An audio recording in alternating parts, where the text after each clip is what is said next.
Hello friends, myself Chandrakant Gadhvi and welcome back to my channel. आज दोस्तों मैं आपको कैंडलस्टिक पैटर्न के बारे में मैं आपको बताऊंगा कि कैंडलस्टिक पैटर्न एग्जैक्टली वर्क कैसे करता है और कौन सी कैंडलस्टिक पैटर्न पे आपको सीरियसली लेके वहां से आपको ट्रेड का एंट्री लेना है और कितने टाइप्स की कैंडलस्टिक होती है। उसमें हर एक कैंडलस्टिक के पीछे कुछ ना कुछ साइंस होता है। कैंडलस्टिक पैटर्न अगर आप करते हो, यूज करते हो, उसके अकॉर्डिंग आप ट्रेड लेते हो तो काफी सारे लोग ऐसा बोलते हैं कि कैंडलस्टिक पैटर्न वर्क नहीं करती है, पर हर एक कैंडलस्टिक पैटर्न को आपको फॉलो नहीं करना है। कैंडलस्टिक पैटर्न में किस कैंडलस्टिक पैटर्न का और किस कैंडलस्टिक का लोकेशन कहाँ पे होना चाहिए वो आपको पता होना चाहिए। यानी कि कैंडलस्टिक पैटर्न सपोर्ट पे बनी है या रेजिस्टेंस पे बनी है, कहाँ पे उसका लोकेशन है वो काम करेगी। तो आज मैं आपको 4 कैंडलस्टिक पैटर्न के बारे में बताऊंगा।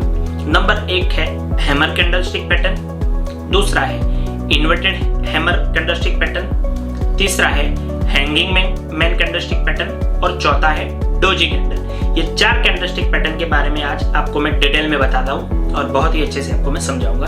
तो आइए स्क्रीन पे देखते हैं। सबसे पहले मैं बात करता हूँ हैमर कैंडलस्टिक पैटर्न के बारे में। तो जैसा कि आप चार्ट पे देख रहे हो, ये है हैमर, जहां पे मैंने लिखा है वो है हैमर कैंडलस्टिक पैटर्न है। तो इसका लोकेशन जो है हैमर कैंडलस्टिक पैटर्न का वो सपोर्ट पे होना चाहिए। जब सपोर्ट पे ऐसी कैंडल बनती है, ये हैमर कैंडल बोलते हैं, जिसका जो बॉडी होता है वो बहुत ही छोटा होता है और टॉप पे होता है। बॉडी उसका बहुत ही छोटा होता है। ये कैंडल में देखो, इसका वीक बहुत लंबा है और जो बॉडी है वो बहुत ही छोटा है, लेकिन लगभग 15 से 20% का ही उसका बॉडी होता है और 80% उसका वीक होता है। उसे बोलते हैं हैमर कैंडलस्टिक पैटर्न। तो जब भी हैमर कैंडलस्टिक पैटर्न बनने के बाद सपोर्ट पे जो कैंडल बनती है, सपोर्ट पे जब हैमर कैंडल आपको दिखाई देती है और वहां पे थोड़ा आपको वॉल्यूम भी चेक करना है। नीचे देखिए, एवरेज बाकी कैंडलों की कंपैरिजन में हैमर कैंडल जब आई तब वहां पे वॉल्यूम थोड़ा ज्यादा दिखने मिला। तो जब भी सपोर्ट पे आपको हैमर कैंडल दिखे और उसका हाई ब्रेक हो, वहां से आपको एंट्री लेनी है और कैंडलस्टिक पैटर्न का जो लो हो वो आपको एसएल लगा देना है। तो यहां से आपको एंट्री लेना है। ये लो हो गया उसका स्टॉप लॉस और लगभग 1:2 या 1:3 का आप 1:2 या 1:1 पॉइंट का आप टारगेट लेके चल सकते हो। तो यहाँ से मार्केट का रैली देखो अपसाइड आपको देखने मिला है दोस्तों, ठीक है। तो ये हो गया हैमर कैंडल का साइंस कि जब भी आपको हैमर कैंडल का जो लोकेशन होता है वो सपोर्ट पे होना चाहिए तो ही काम करेगी।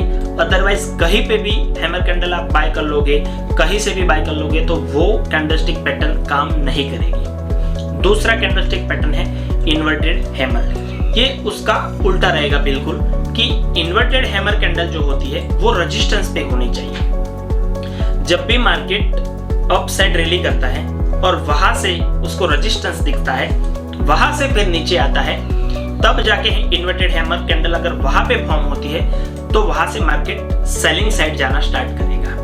हैमर कैंडल में मार्केट बुल रन करता है। सपोर्ट पे हैमर कैंडल जब बनती है तो मार्केट बुल रन करता है जब भी हैमर कैंडल के हाई को ब्रेक करके मार्केट जाता है। और इन्वर्टेड हैमर कैंडल अगर रेजिस्टेंस पे बनती है और इन्वर्टेड हैमर कैंडल जो होती है वो बिल्कुल हैमर कैंडल से बिल्कुल रिवर्स होती है। यानी कि उसमें वीक बड़ी होती है और जो बॉडी होती है वो बहुत ही छोटी सी होती है और बॉटम में बॉडी बनती है, वीक उसका अपर साइड रहता है। तो यहाँ पे जो रेजिस्टेंस था वो देखो, यहाँ से पहले मार्केट नीचे आया, फिर मार्केट यहाँ से ऊपर गया, फिर यहाँ से इन्वर्टेड हैमर बना। यानी कि इन्वर्टेड हैमर जो बना, फॉर्म हुआ, वो रेजिस्टेंस पे हुआ क्योंकि यहाँ से मार्केट देखो थोड़ा रैली डाउन किया है, फिर यहाँ से मार्केट अप गया, यहाँ से मार्केट अप गया और ये रेजिस्टेंस के पास ही देखो ये हमारी हैमर कैंडल ये जो फॉर्म हुई वो इन्वर्टेड हैमर कैंडल फॉर्म हुई और उसका जो लो था वो नेक्स्ट कैंडल ने ब्रेक किया और यहाँ से मार्केट डाउन रैली करता आपको देखने मिला। तो ये स्टॉप लॉस जो होगा वो इतना ही आपको स्टॉप लॉस देखने मिलेगा दोस्तों। यहाँ से इतना ही स्टॉप लॉस है और रैली कितना अच्छा डाउन साइड किया है ये देख सकते हो आप, आपके सामने है। तो ये हो गया इन्वर्टेड हैमर का साइंस, क्योंकि इन्वर्टेड हैमर जो होती है वो आपको रेजिस्टेंस पे दिखनी चाहिए तभी वो काम करेगी, अदरवाइज वो काम नहीं करेगी। दूसरा मैं आपको इन्वर्टेड हैमर का एग्जांपल दिखाता हूँ, वो भी ये चार्ट में, ये निफ्टी का चार्ट है। ये बाकी के एरोज जो है वो मैं डिलीट कर देता हूँ ताकि आपको डिस्टर्ब ना हो। दूसरा मैं आपको इन्वर्टेड हैमर का एग्जांपल मैंने कहीं पे ड्रॉ किया है तो मैं आपको बता देता हूँ। ये रहा, यहाँ से भी आप देख सकते हो इन्वर्टेड हैमर फॉर्म हुआ है। देखो ये एरो है, उसके नीचे वाली ये वाली जो कैंडल है इन्वर्टेड हैमर है। यहाँ से भी आपने उसके नीचे उसका जो बॉटम है वहां पे आपको प्लॉट कर देना है, एंट्री लगा देना है, और उसका जो हाई होता है वो होता है हमारा स्टॉप लॉस। तो यहाँ पे भी रेजिस्टेंस था, यहाँ पे मार्केट ऊपर गया, फिर नीचे आया, फिर ऊपर गया, और यहाँ से रेजिस्टेंस जो था वो मार्केट ने लिया, फिर इन्वर्टेड हैमर कैंडल फॉर्म हुआ, और मार्केट देखिए दोस्तों आपके सामने है कि मार्केट ने कितना रैली डाउन साइड किया। यहाँ से मार्केट में एंट्री लिया आपने, उसके बाद देखो कितना मार्केट डाउन हुआ। तो ये हुई इन्वर्टेड हैमर कैंडल का साइंस हुआ। उसके बाद मैं आपको बता देता हूँ हैंगिंग मैन कैंडल होती है वो क्या होती है। ये मैं डिलीट कर देता हूँ। ये रहा हैंगिंग मैन का एग्जांपल, मैं आपको बताता हूँ। हैंगिंग मैन जो होती है वो एग्जैक्ट हैमर कैंडल की तरह ही होता है। उसका फॉर्मिंग जो होता है वो हैमर कैंडल के जैसा ही होता है। जैसे हैमर कैंडल ग्रीन में बनती है, उसका टॉप में बॉडी होता है, बॉटम में थोड़ा वीक रहता है, वैसे ही हैंगिंग मैन कैंडल जो होती है वो दिखती है। पर हैंगिंग मैन कैंडल में एक बात आपको ये ध्यान में रखनी है कि जब भी मार्केट अगर अप साइड रैली कर रहा है और उसके बाद जाके कहीं पे रेजिस्टेंस पे या कहीं पे भी आपको हैमर कैंडल जैसा कैंडल ऊपर की ओर दिखे, इसे बोलते हैं हैंगिंग कैंडल। उसके बाद का जो कैंडल होता है वो बेरिश होता है, और उसका जो लो होता है वो ब्रेक करने के बाद यहाँ से मार्केट देखो सडनली फॉल हुआ, और उसका जो हाई होता है वो हमारा स्टॉप लॉस होता है, और 1:2 या 1:1.5 का हम टीपी रखेंगे। तो ये देख लीजिए दोस्तों हिट हो गया। तो ये वाली हैंगिंग मैन कैंडल होती है जब भी मार्केट अप साइड रैली करता है, और ऊपर की ओर टॉप में जब भी हैमर कैंडल फॉर्म होता है, उसके बाद का जो बेरिश कैंडल होता है वो उसका लो ब्रेक करता है। उसके बाद आपको एंट्री लेनी है। हैंगिंग मैन कैंडल का हाई आपका एसएल रहेगा, और 1:2 या 1:3 आपका रिस्क रिवॉर्ड रहेगा। दोस्तों ये डिलीट कर देता हूँ। ये हो गया आपका तीसरा कैंडलस्टिक पैटर्न, मैंने आपको बता दिया।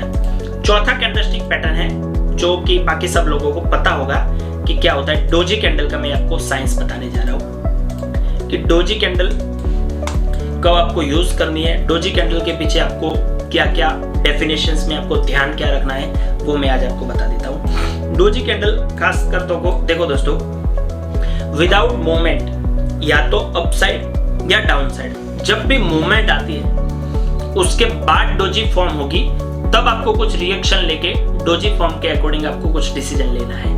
काफी सारे लोग क्या करते हैं कि डोजी कैंडल कहीं पे भी बन जाती है, तो डोजी कैंडल तो काफी सारी आपको चार्ट में देखने मिलेगी, पर डोजी कैंडल बनने के बाद तुरंत आपको ट्रेड नहीं लेना है।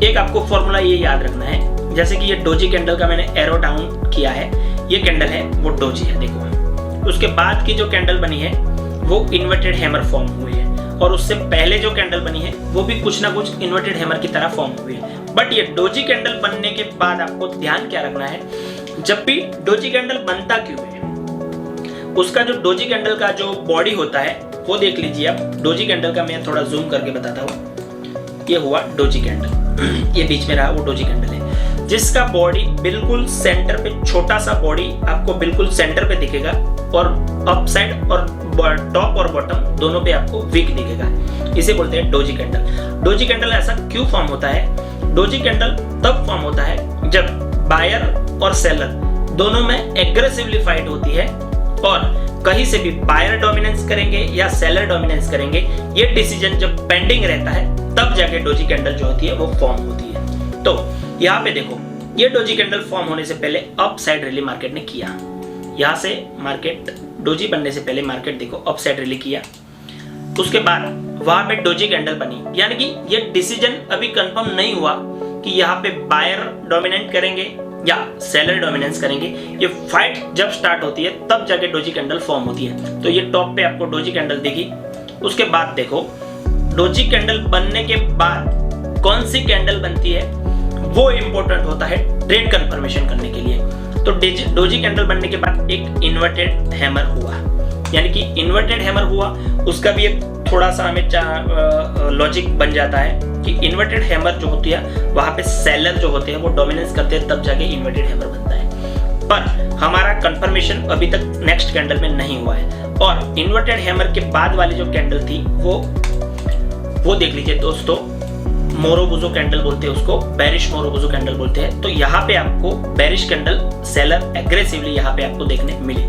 तो ये डोजी कैंडल का लो था, वो ये वाली तीसरी कैंडल जो थी उसने ब्रेक कर दिया, और अच्छी खासी स्ट्रॉन्ग बेरिश कैंडल बनी जिसमें कोई वीक देखने हमें नहीं मिला है। तो स्ट्रॉन्ग बेरिश कैंडल मिली, वहां से हमारा कंफर्मेशन हुआ। तो ये स्ट्रॉन्ग बेरिश कैंडल के लो से ही हमने अगर एंट्री ली है तो ये डोजी कैंडल का हाई ही हमारा एसएल हो जाएगा। डोजी कैंडल का हाई ही हमारा एसएल हो जाएगा दोस्तों। हॉरिजॉन्टल लाइन ड्रॉ करके दिखा देता हूँ। ये डोजी कैंडल का हाई हमारा एसएल कर दीजिए आप कंफर्मेशन के लिए।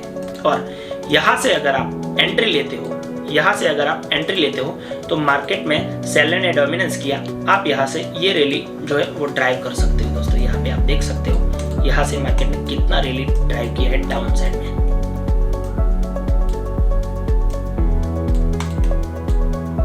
ये देख लीजिए, यहाँ तक आपको मार्केट डाउन साइड रैली देखने को मिला है। वो लगभग आप देख सकते हो कि अगर ऐसा थोड़ा लॉजिक के साथ आप ट्रेड करोगे तो यहाँ पे आप देख सकते हो रिस्क रिवॉर्ड कितना मिलता है। रिस्क रिवॉर्ड की अगर मैं बात करूँ, यहाँ से आपको मैं लॉन्ग और शॉर्ट ड्रॉ करके दिखा देता हूँ।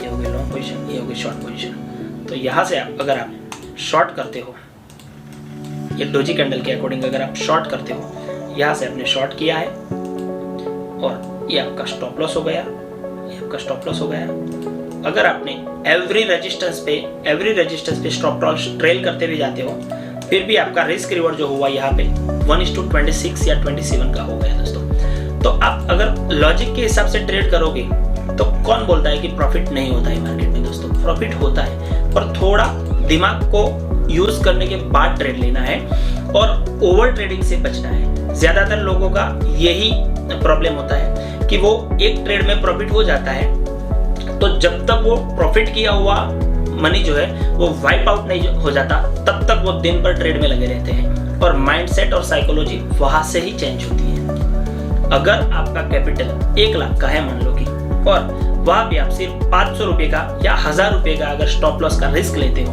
और रिवॉर्ड जो होता है वो ज्यादा रखते हो कि 1:10 का, 1:5 का या 1:20 का अगर आप रिवॉर्ड्स लेते हो तो महीने में आप 5 से 10 ट्रेड भी लोगे तो भी ओवरऑल आपका जो पोर्टफोलियो और कॉन्फिडेंस वो ग्रो होता जाएगा दोस्तों। और धीरे धीरे कैपिटल बढ़ाना स्टार्ट करो। कभी भी एक महीने में या एक दिन में कैपिटल को डबल कर देना है, ये कभी पॉसिबल नहीं होता है और कोई भी मार्केट का तुरंत खान ऐसा ट्रेडिंग कर नहीं सकता है। और अगर कर भी लिया तो वो बाई चांस, वो बाई लक होता है, बाई चांस होता है दोस्तों। तो ऐसे ही आपको इंफॉर्मेटिव वीडियोस दोस्तों देखने हैं और बाकी की जो नेक्स्ट कैंडलस्टिक पैटर्न है वो मैं नेक्स्ट वीडियो में बताऊंगा आपको। और अगर आपको हमारे चैनल के बारे में ज्यादा जानकारी चाहिए तो नीचे टेलीग्राम चैनल का लिंक और यूजर नेम दिया है, आप हमें मैसेज कर सकते हो और नीचे दिए गए नंबर पर आप हमें कॉल कर सकते हो। और ऐसे ही इंफॉर्मेटिव वीडियोस देखने के लिए हमारे चैनल को लाइक, शेयर एंड सब्सक्राइब करें।